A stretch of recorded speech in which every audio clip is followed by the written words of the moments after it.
So welcome back to the Women of Water Get Real virtual summit, where we are looking at why women are leaking from the water career pipeline and the back. And one of the best ways to do that is through returnships. You know, we've been talking about it all week, this idea that women at various points in their career, early career, mid-career, late career, may have times when they need to step out due to various childcare, elder care, personal health care, whatever, and we don't have on ramps to get back in. And so all day today, we're talking to folks who are involved in various types of reentry opportunities. But one of the pioneers in this space, one of the most knowledgeable people in this space, is our next guest. We are so fortunate to have her here today, Carol Fishman Cohen from Relaunch. Carol, welcome to the program. DrCat, thank you for having me. It's great to be here. So, background, all right. I've kind of hinted at it, but you know this better than anyone. Who did the first returnships? Why did they happen? How have they evolved? Give us kind of the skinny and how you got involved with it. Right. So, Relaunch is a pioneering company in the career reentry space, and we've been involved and helped shape the space since the very beginning. So the very first career reentry programs, because there are returnships, which are internship-based, and those that don't involve returnships, but are also focused on career reentry, the very first programs were in the 2005, 2006 timeframe, with really Wall Street leading the way. Lehman Brothers, UBS, Citi had some of the earliest programs. The first returnship program was at Goldman Sachs in 2008. Also, Sara Lee Corporation launched one then, but Sara Lee got restructured, so that program went away. So that was the first program that involved a returnship. And since then, we've really seen three waves. The Wall Street financial services companies were the first wave of career reentry programming. Provided the first wave. The second wave was really tech focused. We say tech infused companies. It could be legacy tech companies, Silicon Valley companies, but also companies in a range of sectors: automotive, aerospace and defense, environmental, whole consumer products, a whole range of companies that have tech at the core that drove that next wave. And now, real time, we're starting to see the public sector drive, and we believe that the public sector will drive the current wave of career reentry. We have the first state returnship program with the state of Utah. We have the first Federal Reserve banking program at the Boston Fed, the NASA Jet Propulsion Laboratory, and then the Aerospace Corporation as part of the STEM Reentry Task Force, which we run with the Society of Women Engineers, the first federally funded Research and Development Center program. So and legislation at the federal level was just passed as part of the 2023 Appropriations Act for the federal government as an employer to evaluate returnships for their own hiring. So that's the evolution sector-wise. In terms of philosophy, there's an important way returnships have evolved over time. Originally, because they were equated initially to the entry-level student internship program. It was a mid-career version of an entry-level student internship program. The concept was you would come in and work on a project or something for a certain number of weeks, and you'd have some transitional support along the way, and then you'd either get hired or you wouldn't get hired. And over time, the other end of the what was that stupid movie with was it Al Pacino, that he's bored, retiree, sitting at home, and I just want to go in an office, and that's like, no, that's not what we're talking about either, right? It's Robert De Niro, and I think it was like the 70-year-old intern or something, and then there was another one called The Internship that had Vince Vaughn and Owen Wilson, who were trying to be interns at Google. So there have been some humorous versions, but we like it when the mainstream media picks up and pop culture picks up on this concept, because then it familiarizes people with the idea. But opens the door to conversation. Yeah. the important shift that we've seen is not only has the programming piece been perfected in terms of what kind of support programming at the orientation, at the midpoint, at the endpoint of these returnships. That's something that we at iRelaunch get very involved in, the training and the group coaching with the participants, the training of the managers who are managing a relauncher for the first time, recruiters who are looking at their profiles for the first time. But the roles themselves now, and typically in the best programs, an open headcount role will be attached to each returnship. And the person is recruited, the relaunching professional is recruited and brought into the organization by the manager, their team, with the expectation that they are going to convert as opposed to the possibility. And you can only imagine the difference in experience for everyone involved as to how that person is integrated, reintegrated into the team as someone who is expected to be a long-term member as opposed to being dropped in for a few weeks and then see you later. So that's been a very important evolution. Absolutely, absolutely. Because as someone who has been trying to get back in, I created this little Water Citizen as a nonprofit because I thought it was something we needed in the industry. And it was pretty apparent pretty early on that we weren't going to get big grants or big investors or VCs or anything like that. It's like, and I wanted to be an engineer. I didn't really choose to step out of the market. I was at a firm that didn't want girls in the clubhouse, right? And a lot of people, they talk about it's only for women who are doing caretaking, which is a socially acceptable excuse for leaving.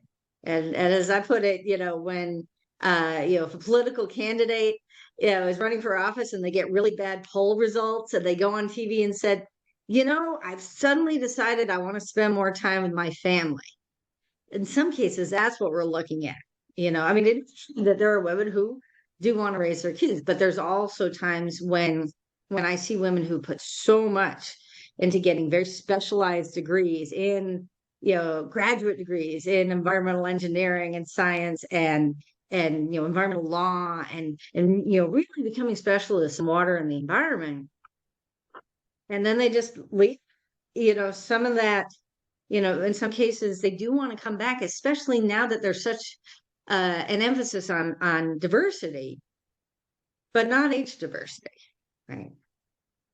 Well, it's interesting you say that because one of the, we work with over 250 employers on a whole range of different types of programming and programs that have to do with bringing people back after career breaks. And we do talk about age diversity as one of the types of diversity that doesn't get as much attention as gender diversity or ethnic or racial diversity.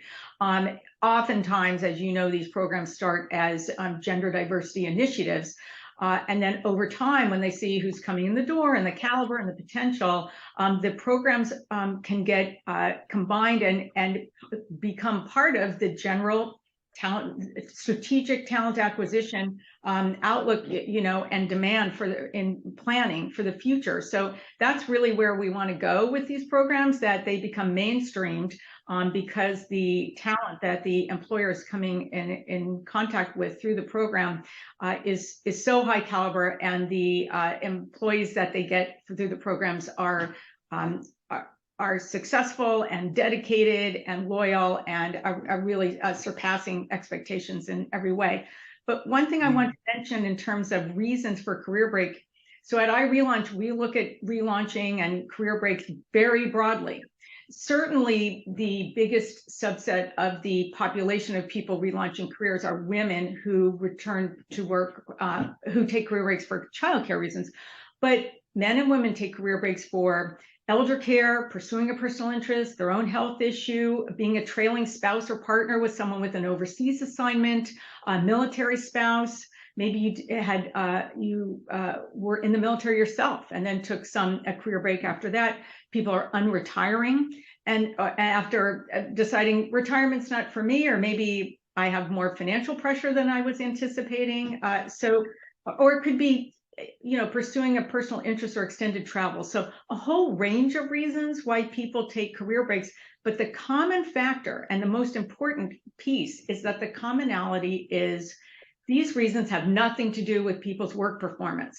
It is an external factor that triggers a career break. And people who are high performers don't lose that ability simply because they take a career break. And employers are recognizing this more and more. And I think it's really critical, especially in the public sector.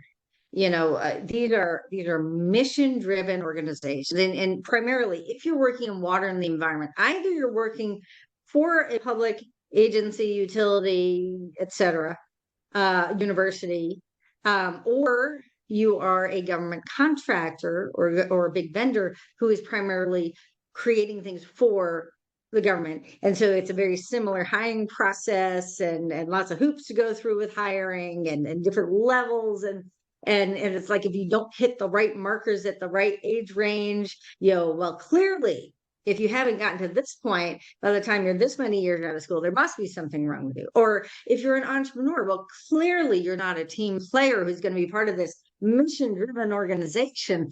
And it's just, it is so freaking hard to get back on a team if you've stepped off for any reason. And water is a team sport, really. Yes. We have a podcast series called 3, 2, 1, I Relaunch, and we have about over 250 episodes released. And we have a whole range of conversations with technical relaunchers, all not only IT and software engineers, but engineers across every field, including environmental engineers. And so we also have a series on longest career breaks, and we especially focus on people who return to technical careers after years of being away, because that's the most extreme case, right? And that is the assumption that employers will make about technological obsolescence. And if you're in a fast-moving field or a technical field, how do you become viable again? So part of our mission is to demonstrate success story after success story. And I am remembering one of those success stories. We have people who take career breaks from 20 to 31 years who are in this category. One of them is an environmental engineer who returned to work with the state of California. And so we also see, direct hiring by public sector, state, local, federal employers, in addition to engaging with consultants or having people participate in a program.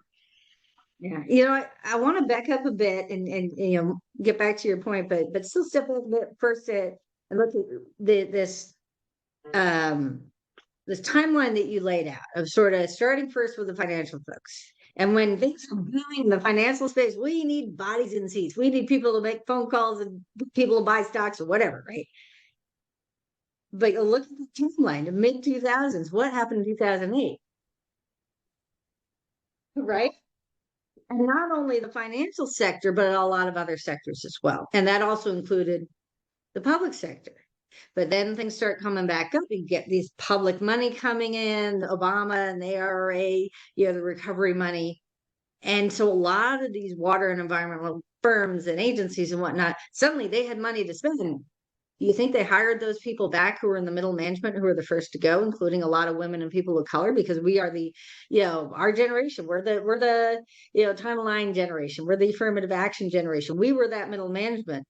But instead they said, no, we need people who are more technical. And they got people just out of school. So we see this gap in so many organizations, like the baby boomers and the millennials. And it's not just because those are larger generations, but there's a lot of folks who just, they couldn't get back in when hiring started again. Yeah, so let's talk about that. First of all, the reason that the first returnship programs were started was because and Wall Street firms are so old, they've had so many generations of people go through the ranks, and over again, whenever there'd be promotions, the women would leave. So at some point, there became a sense of urgency around, we don't have enough women in mid to senior level roles. So how do we engage with the mid-career professional? Should we meet them on the other side of their career break and bring them in, but specifically because we want mid-career professionals who are coming back in poised and ready to move into senior positions. So that was really the impetus behind many of these programs. And even now, the returnship programs are really for people who are mid-career. So the idea that we've worked before, we've worked with multi-generational teams, we've worked with different personalities, we face work deadlines. We know ourselves better. We've lived more life. We have a better sense of where we can add value to an organization, as opposed to earlier in our career when we were appropriately in more of an exploratory mode. We're in a stable life stage. We have a mature perspective. We have access now more than ever to low cost or free, high quality reskilling and upskilling materials that are available to, or coursework available to us on demand at any time of the day or night. So we're in a better position now than we've ever been in terms of what we have available to us for upskilling and the increasing awareness of employers and interest in our population. So I think things are really turning around, and but the focus of these programs remains with the experienced professionals. So someone who is not coming in at an entry level. Absolutely, absolutely. So, you know, a lot of people who get into water in the environment, they don't want to leave, right? And so if they are outside of a large organization, you know, in some cases, and, you know, when I started Water Citizen, and I'd go to these online entrepreneurship conferences and, you know, learn the different, you know, revenue models and things like that. A lot of times women would come up to me and say, well, the truth is, you know, I have a degree in geology, I have a degree in engineering, this happened, that happened. You know, and now I'm just selling essential oils to, you know, or real estate, or trying to create an online business around that, you know, parenting coaching, just to keep a roof over my head. And you know, so we have that talent pool is out there, and the you know, the society as a whole, and, you know, we're representing this during the United Nations Water at a time when people are more aware than ever about climate change, aging infrastructure, you know, emerging contaminants, disasters, hurricanes, floods, you know, et cetera, that you need these specialized people who have these skill sets in this area. And there's a lot of money going into this around infrastructure, especially anytime you have infrastructure, not just the water and wastewater utilities for the 55 billion, but the full trillion. Any infrastructure you build will have an impact on water resources, water quality, need some water supplies. You know, you need water people involved in all of that, transportation, energy, yada, yada, yada, right? So we also see, you know, a lot of the, you know, the millennials and the baby boomers, and then the millennials are getting older. They're hiring back these retired baby boomers as sort of these advisor roles. You talk about these very long career breaks. And so, you know, you can retire at a relatively young age from a utility if you start, you know, at a young enough, or start as an operator or something, put in your 30 years, you're vested, you got your pension and everything. And so they'll go work for some of these organizations that are run mostly by younger ones. And when we have younger hiring managers, you talk about the importance of training the managers. And I think you're going to see less of, in the public sector and water and environment, you're going to see less of those hiring managers, the direct managers over the returners, are less likely to be, you know, 50-year-old guys who say, oh, can women really do this stuff? And more of the younger women, you know, are they going to want to hire someone who's older than them? Yeah, so this is a great question.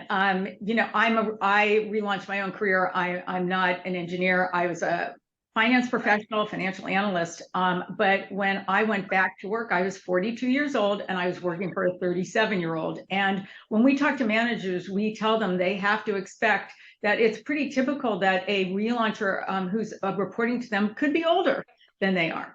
And that it falls differently in different organizations. Some organizations, it's just a matter of course that people of all different ages are managing each other and it's not a big deal, and others have more age hierarchy. But you know, you brought up a number of points here, and I want to try to touch on all of them. First of all, you know, career breaks aren't going away. If you look at surveys of millennials, they're anticipating career breaks in greater numbers than we've ever seen before. We had COVID now has made career breaks much more common. Recruiters are used to seeing them. And now we also have this concept that I'm starting to participate in more conversations about, called the 60-year career. So 100-year life means a 60-year career. And for our youngest employees, this is a reality. They could work for 60 years. And so we're saying, unlikely you're going to work for 60 years straight.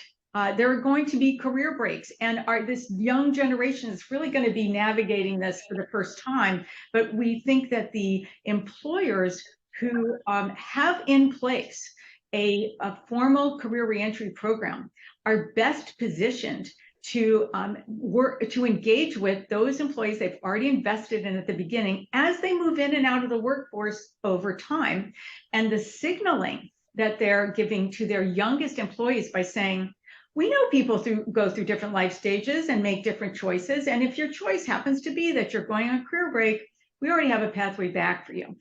And then the other side of that, and I wrote an article for Harvard Business Review about this, about focusing on the exit interview. What does the exit interview look like when someone is leaving to go on career break, as opposed to going to work for another employer?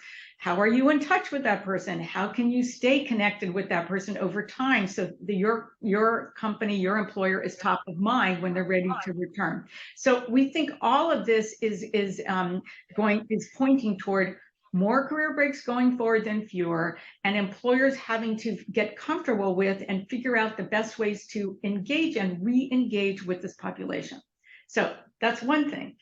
The other thing I want to mention is, you're talking about highly educated engineers who are home, or they're working in jobs that don't have anything to do with the career that they had prepped for or educated themselves for.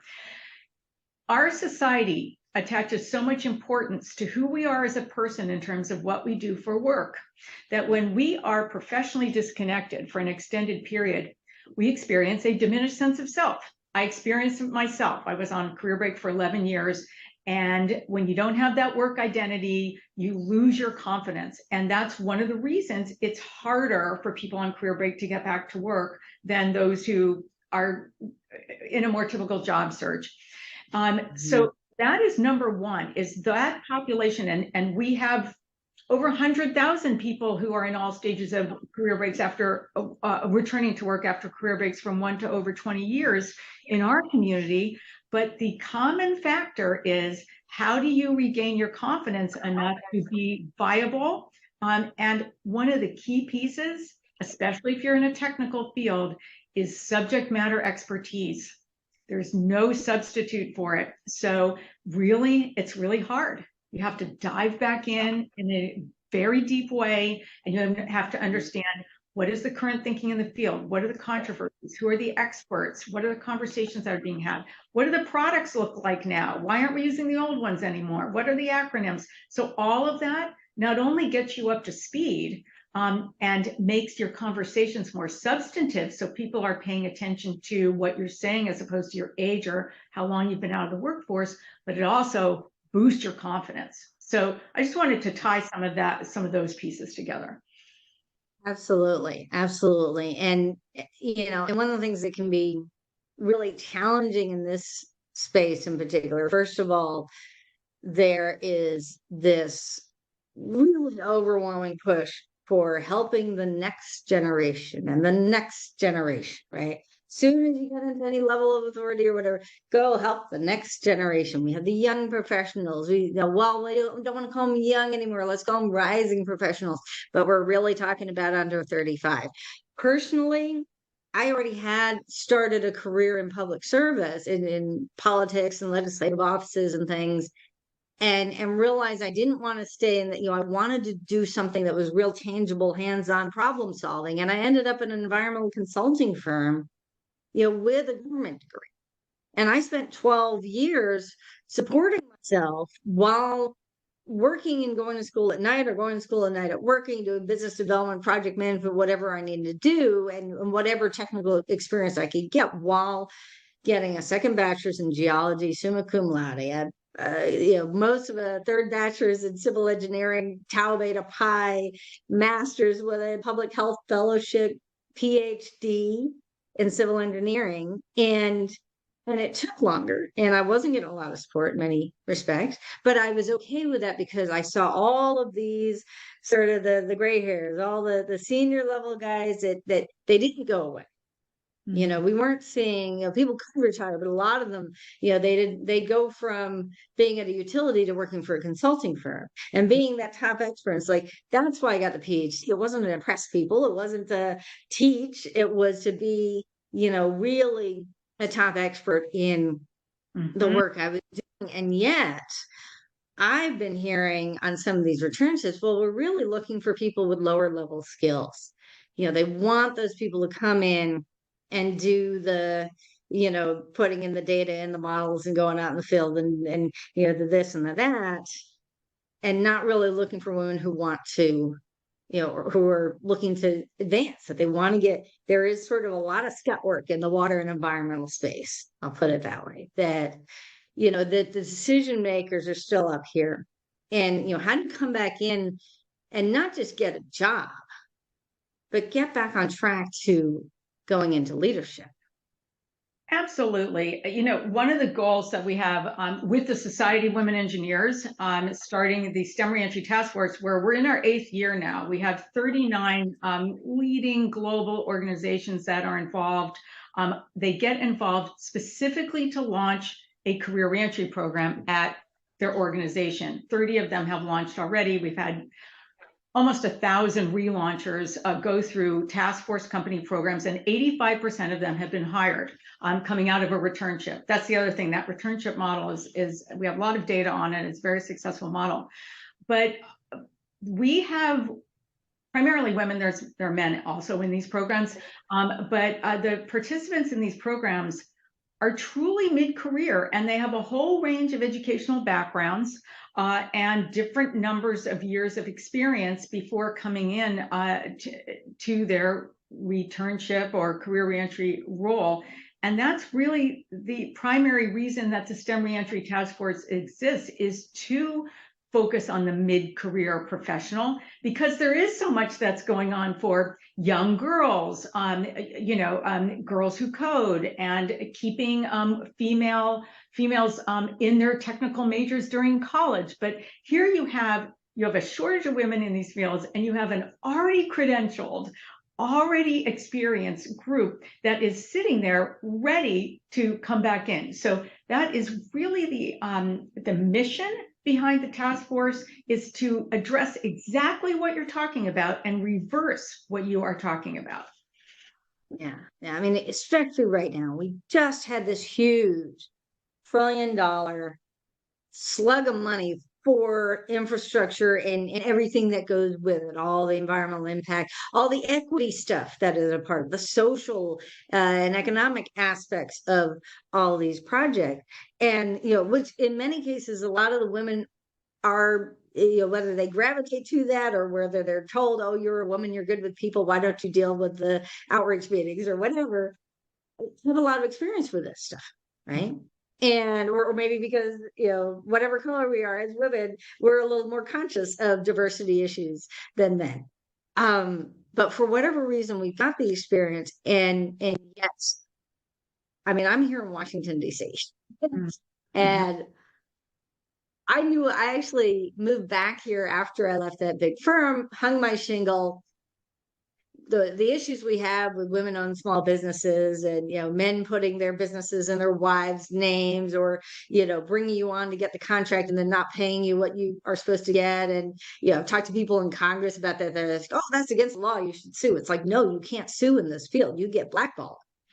And a woman on her own cannot sue an organization that's got a whole legal counsel in their organization. I mean, it's just, there's no support when those things happen. So you got women who aren't just taking a break away from their career for other things. It's also, trying to do entrepreneurship or, in the field, or, in my case, being a media organization allows me to get media passes at conferences. We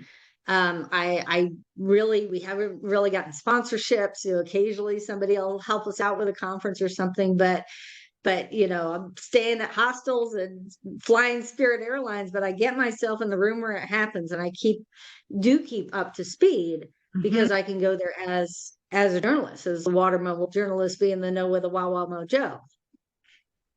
But then I'm just seen as a PR person. Oh, Yeah.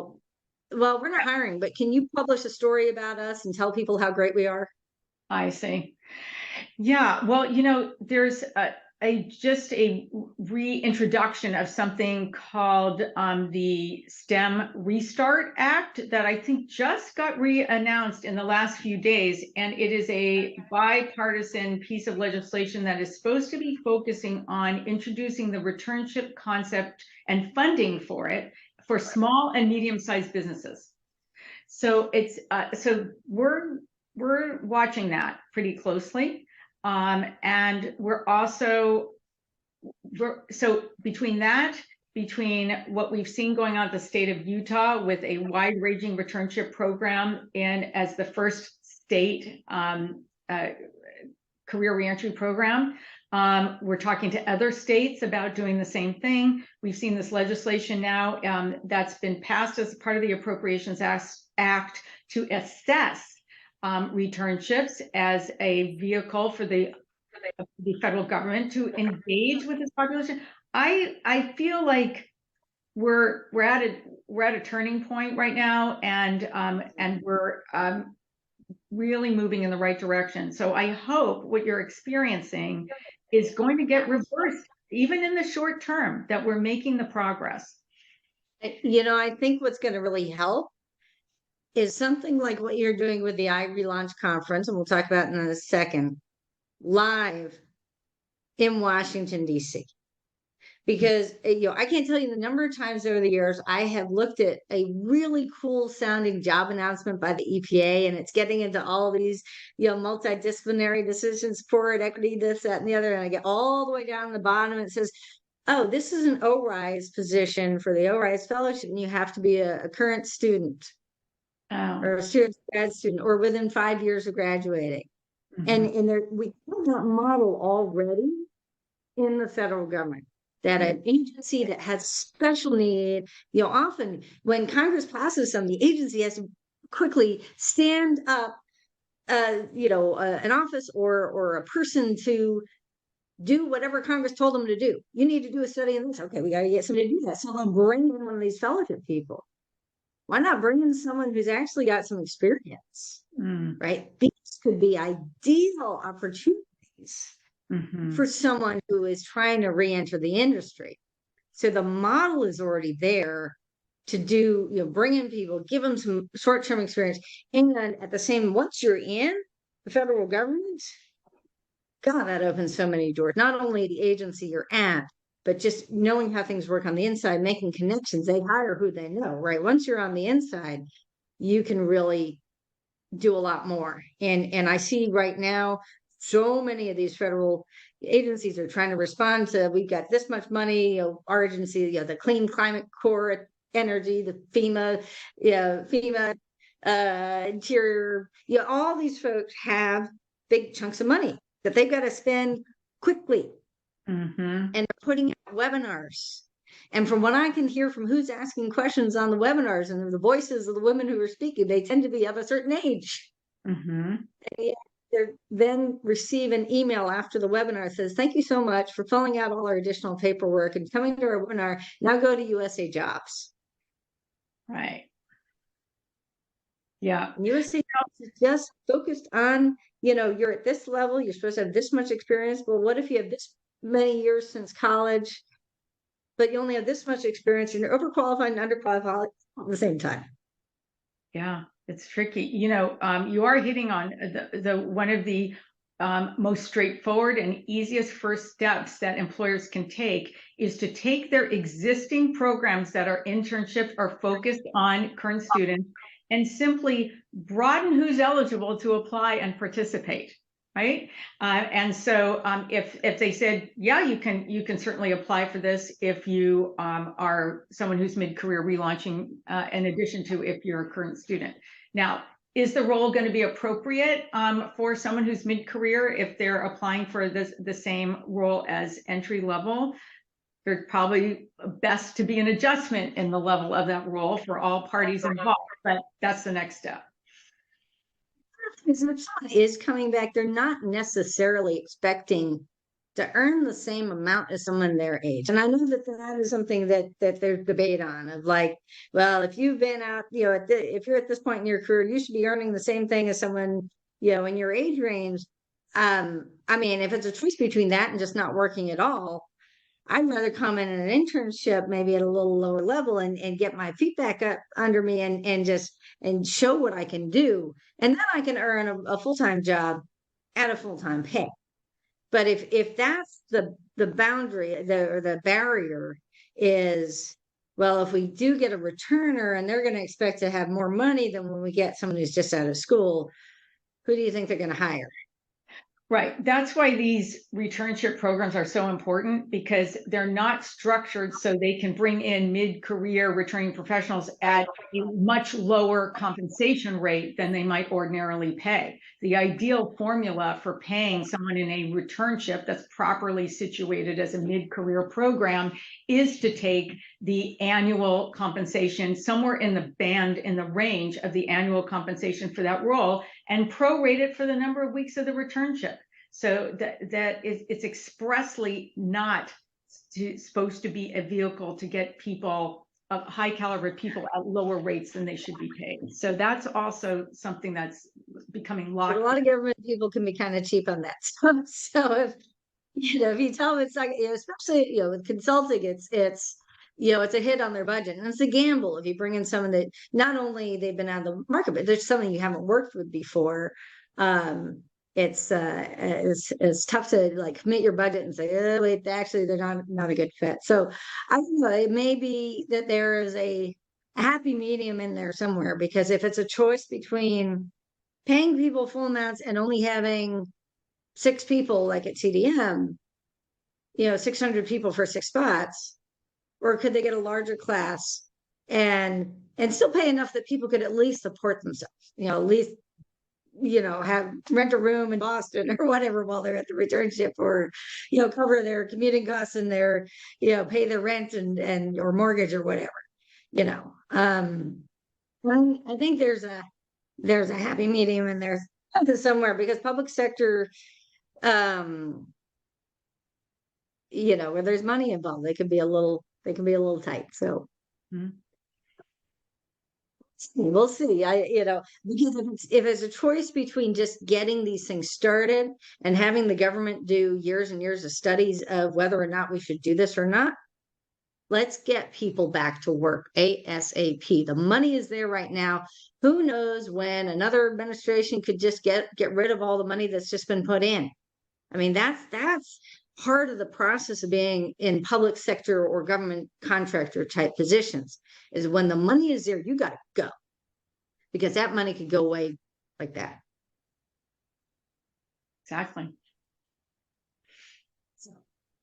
Oh, speaking of which, I've got I know I gotta wrap up pretty soon. So thank you so much for being here, and for just being willing to riff about this stuff and go a little deeper than a typical here's what a returnship is, because there's some real cutting edge issues. And Carol, I know that you are right front and center, and you are definitely the right person to talk to about what's happening now in Congress and in different industries, and I really appreciate your taking the time to be with us here today. Well, I really appreciate the invitation and the opportunity to have this conversation. It's a really important conversation, and you're doing so much for to bring it to the forefront. Yes, sorry. I have an event coming up, and we're going to put the information. Check this out, folks. There is an opportunity to actually go to a conference. Tell them about your conference. Yes, so we run the Relaunch Return to Work Conference, which is the largest and longest running career reentry event in the country, and it's going global. And it's March I'm sorry, it's May 9th through 11th, but registration's opening up in mid-March. And so we, this opportunity for people to participate at no charge, have 2 days of intensive content about career reentry strategy, and then a third day to have face-to-face, virtual face-to-face conversations with a whole range of employers that are there specifically to hire people who have a career break. You have to have one in order to apply for and participate in their programs. Thank you for letting me mention that. Fantastic, fantastic. And I did actually have to do a whole new resume that shows, yeah, I took a little break for cancer. Yeah, I'm doing a nonprofit, but it's volunteer. It's because it can be very easy to kind of take, a lot of us, we do volunteer work, we serve on a board, we don't show gaps in our resumes in our field because exactly as you said, you have to keep up those connections, that knowledge, that expertise. And so a lot of people in the water space may not be getting paid, but they are still involved in the industry. Exactly. Anyway, folks, thank you so much for being here. Come on back. You're going to hear lots of great stuff about returnships all day, including CDM Smith, who is one of the companies that Carol worked with, the only environmental firm that has a returnship program that I know of. And Carol, thank you so much for being here again. And everybody get in touch with her and go to her conference. Thanks, DrCat. Bye-bye. Take care. Thanks so much for joining us for this extraordinary conversation, one of 45 extraordinary conversations we had as part of the Women of Water Get Real virtual summit, where we explored where and why women are leaking from the water career pipeline, how we can stop those leaks, and even bring women back to water. I hope that you will enjoy all of these amazing interviews. If you don't have a chance to watch all of them during the summit, you have the opportunity to join us with a power pack and get lifetime access to all the videos, as well as an opportunity to join us for 30 days in a brand new community where we will dig even deeper in live facilitated conversations about some of the issues that are facing women in water. Look forward to seeing you there. Please join us at watercitizen.org/women, watercitizen.org/women for more information. See you again soon.